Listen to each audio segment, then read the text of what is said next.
Bom, pessoal, espero que estejam todos bem. Dando sequência, então, às nossas aulas de metodologia da pesquisa, de introdução à metodologia da pesquisa, que está, nesse momento, envolvendo visitantes e alunos tanto da graduação quanto do pós-graduação, da ESEFIT, URGS.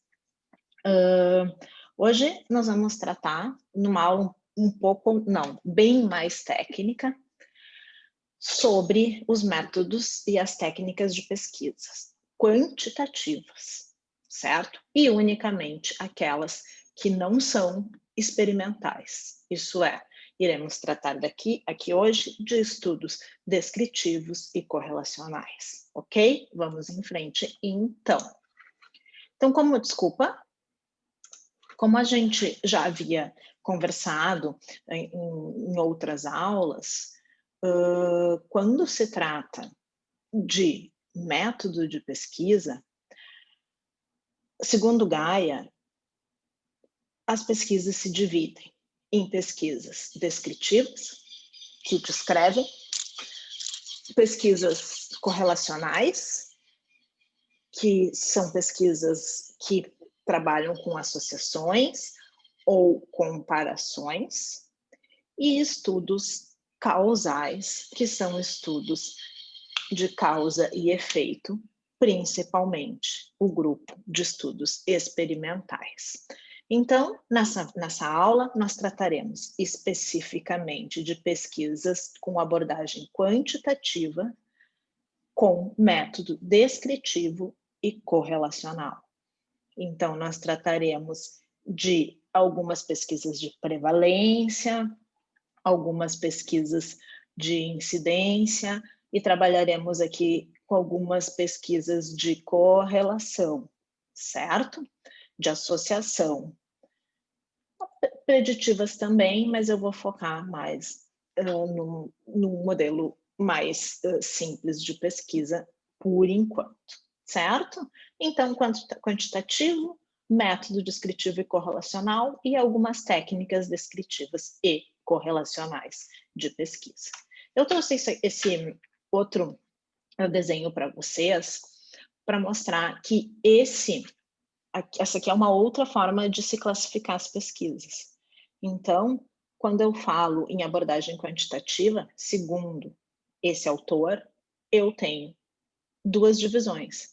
São as pesquisas não experimentais e as experimentais. Então, ele não divide em descritiva, correlacional e causal. Ele divide em não experimentais, que ele chama de estudos observacionais, e chama de experimental, que são as intervenções randomizadas, com caso controle, né, ou as quase e as semi-experimentais, que nós falaremos na nossa próxima aula.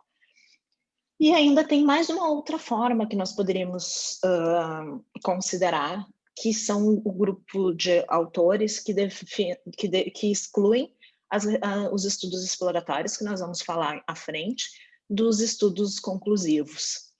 Dentro dos conclusivos, ele divide nos descritivos e naqueles que são de intervenção. Então, para esse autor, hoje, a nossa aula englobaria essa parte aqui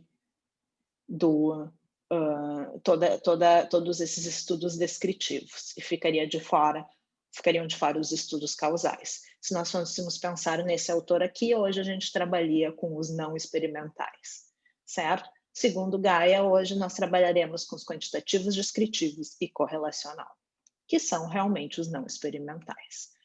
Bom, então o que é uma pesquisa descritiva? Exploratória. É um estudo preliminar de familiarização com o fenômeno que se pretende investigar.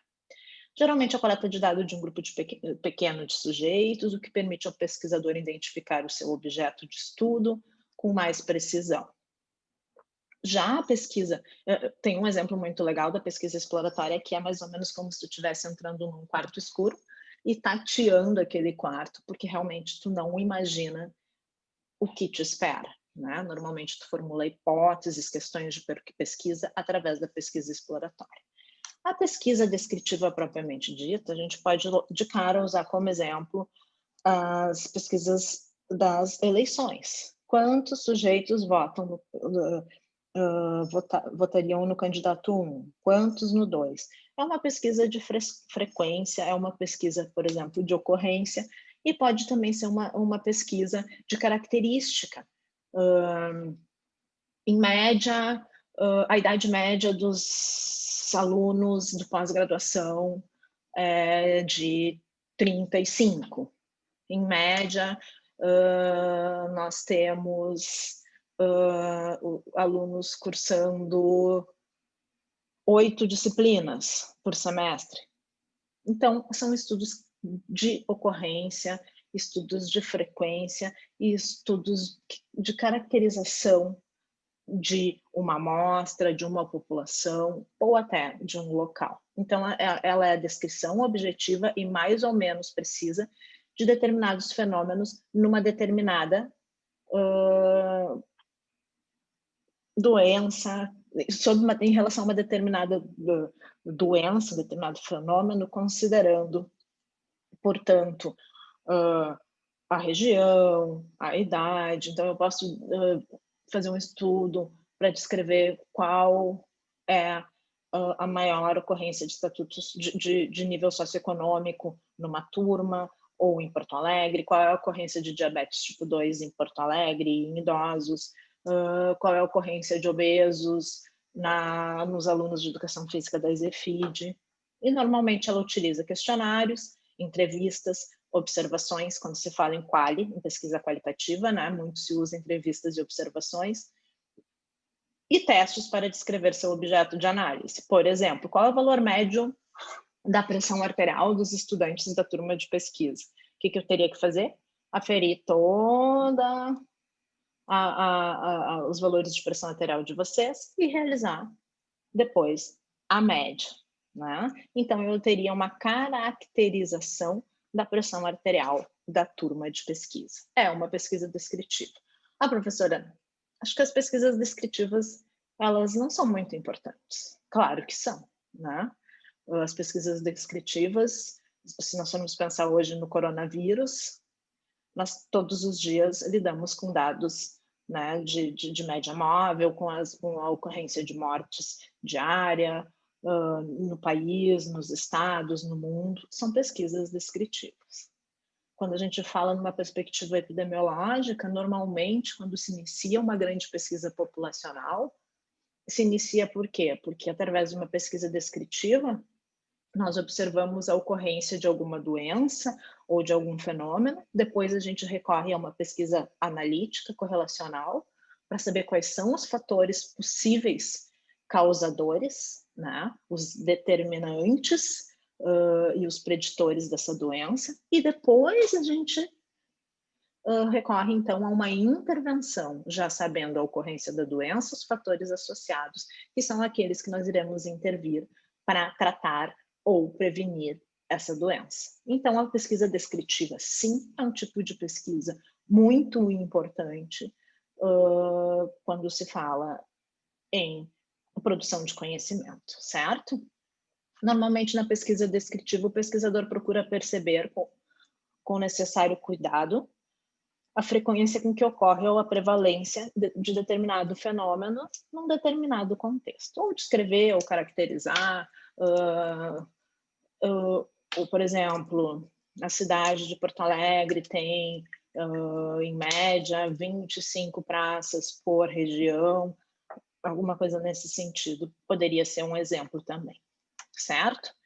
No entanto, entra aqui, a partir da fala sobre prevalência, nós podemos, e ocorrência e frequência, que foi o que nós falamos até agora, nós podemos pensar como se dá uma pesquisa descritiva quando eu acompanho uma prevalência ao longo do tempo. Então, por exemplo, eu tenho um grupo de crianças obesas, ou eu tenho um grupo de crianças, prevalência 10% de obesidade, e eu acompanho essas crianças durante 10 anos. 10 anos depois, 30% são obesas. O que aconteceu? Aumentou a prevalência. Essa prevalência estudada ao longo do tempo, isso é, um estudo longitudinal, nós chamamos de incidência, certo? Prevalência ou ocorrência ou frequência de diabetes tipo 2 em Porto Alegre em 2010, X. E em 2021, aumentou ou diminuiu a incidência? Por quê? Porque entrou exatamente o quesito tempo. Então, as pesquisas quantitativas descritivas, elas podem ser transversais ou longitudinais, certo? Prevalências, ocorrências, frequências, normalmente são transversais, normalmente não, são transversais, e quando eu estudo prevalências e ocorrências ao longo do tempo, eu tenho, então, um estudo longitudinal, que diria que é a relação entre os novos casos com a quantidade de pessoas com risco ao longo do tempo, certo? Em frente. Então, aqui só para elucidar que um estudo transversal, cross-sectional study, como diz em inglês, né? Ele é uma fotografia da realidade. Eu vou lá e fotografo a pressão arterial da minha turma, isso é, eu vou lá e vejo quantos sujeitos são hipertensos. O longitudinal, eu filmo essa turma, eu avalio em 2021, 24, 28 e 2030 e vou ver qual foi a incidência, isso é, se houve aumento, se essa incidência de hipertensão arterial aumentou ou diminuiu. Então, nada mais é do que um estudo descritivo ao longo do tempo, certo? E a prevalência, ocorrência, frequência são estudos descritivos transversais, fotografia no momento. Bom, avançando um pouco já, então a gente já passou para o segundo quadradinho lá em cima, saímos da descritiva e entramos nas pesquisas correlacionais, que são as pesquisas de associação, certo? De comparação. Então, a pesquisa correlacional estabelece associações entre variáveis, indicando numericamente o grau dessa associação. A associação entre obesidade e aptidão cardio, sim, quanto mais maior o IMC, menor a aptidão cardio. Uma correlação inversa com uma força baixa, por exemplo. Tá? Então, o índice de correlação é representado normalmente pela letra R e o sentido positivo ou negativo representado por mais ou menos, em que as variáveis tendem a variar conjuntamente.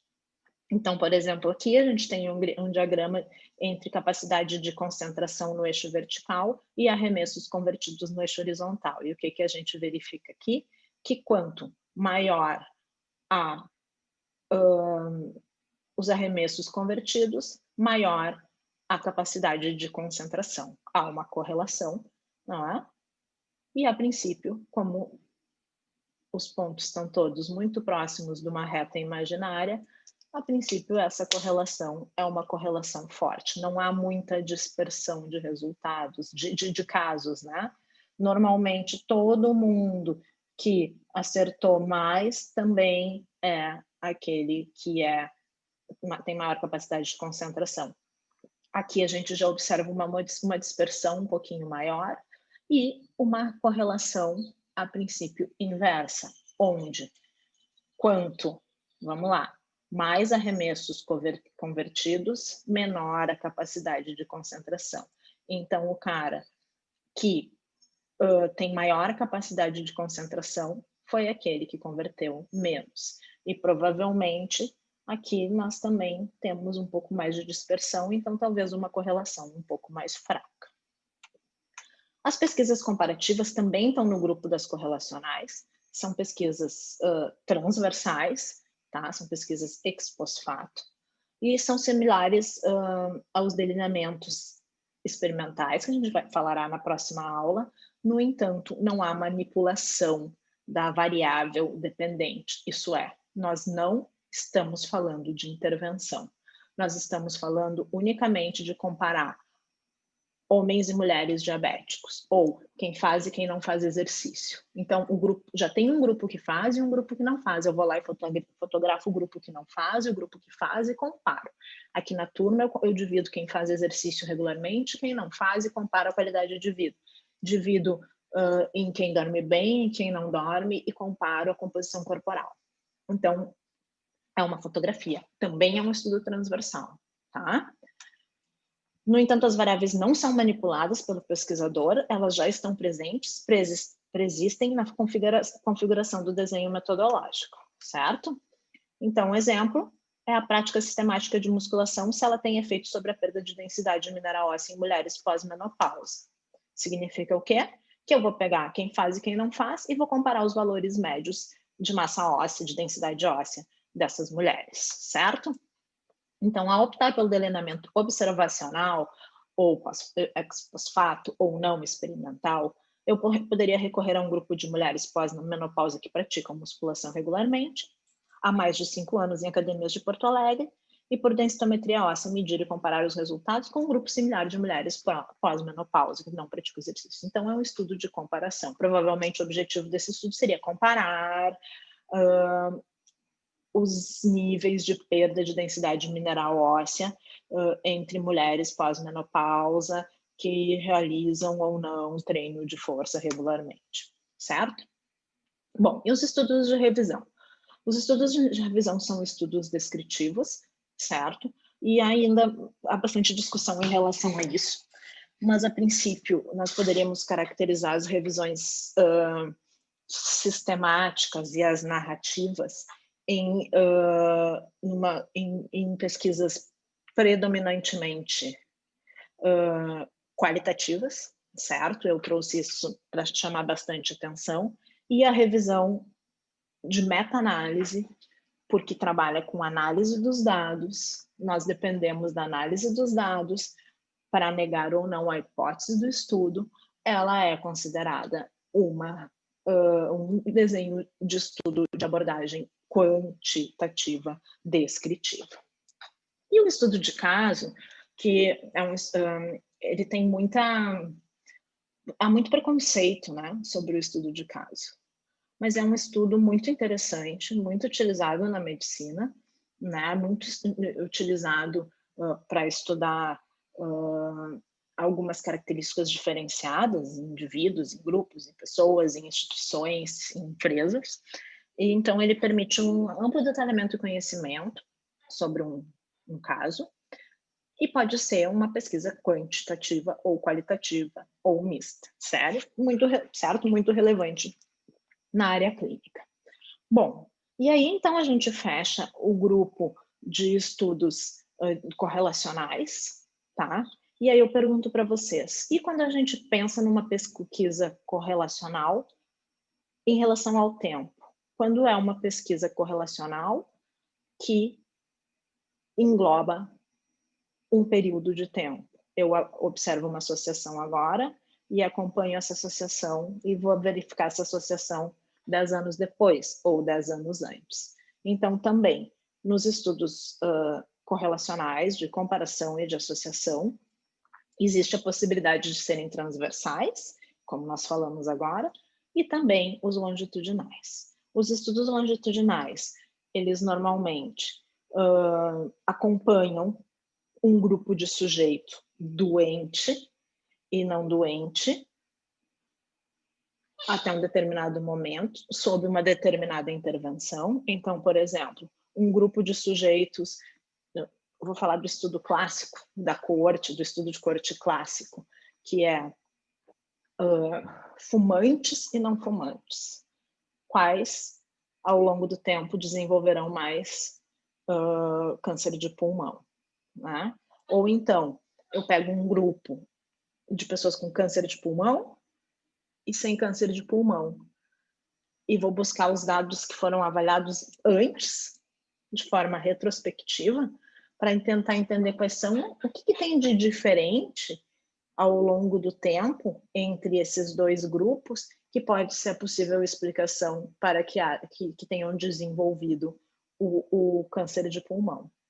Então, os estudos longitudinais, de associação e de comparação, eles podem ser prospectivos e ainda retrospectivos, certo? Vou falar um pouquinho sobre esse. Os estudos de coorte, que são aqueles estudos exatamente, como eu falei, o clássico do câncer de pulmão, são estudos em que eu pego um grupo de sujeitos, separo entre os que fumam, os que irão estar submetidos ao cigarro e aos que não estarão.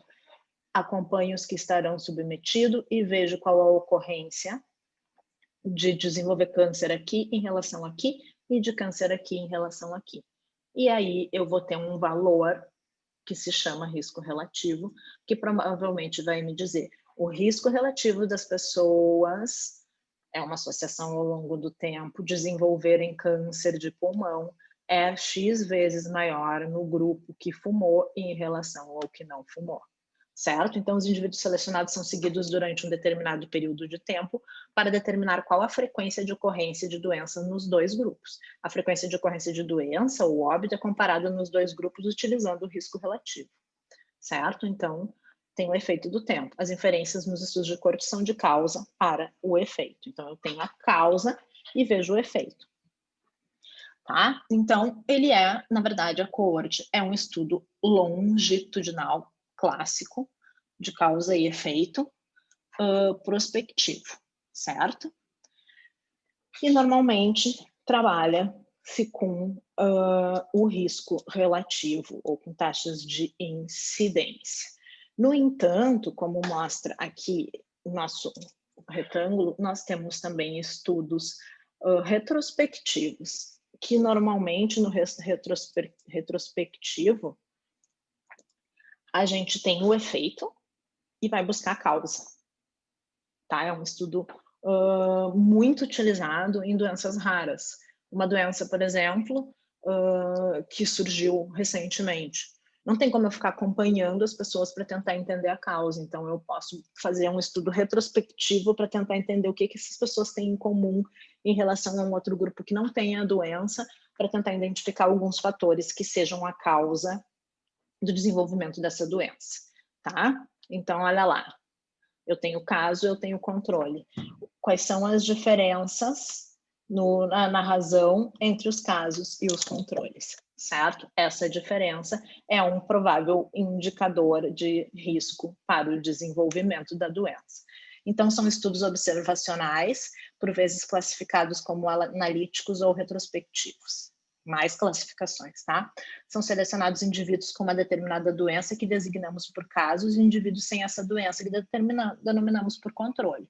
Recolhem-se dados, questionários sobre a frequência ou uma mais exposição anteriores. Mede-se as frequências de exposição anterior ou atual nos casos e nos controles. Então, assim, uma coisa que é importante eu falar a vocês, que caso controle, esse é o estudo clássico de caso controle, certo?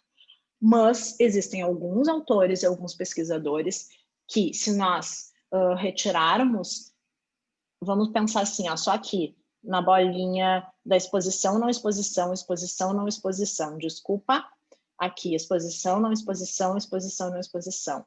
Existem alguns pesquisadores que consideram o estudo caso-controle um transversal de comparação de razão de prevalência. Isso é, imagina que eu quero saber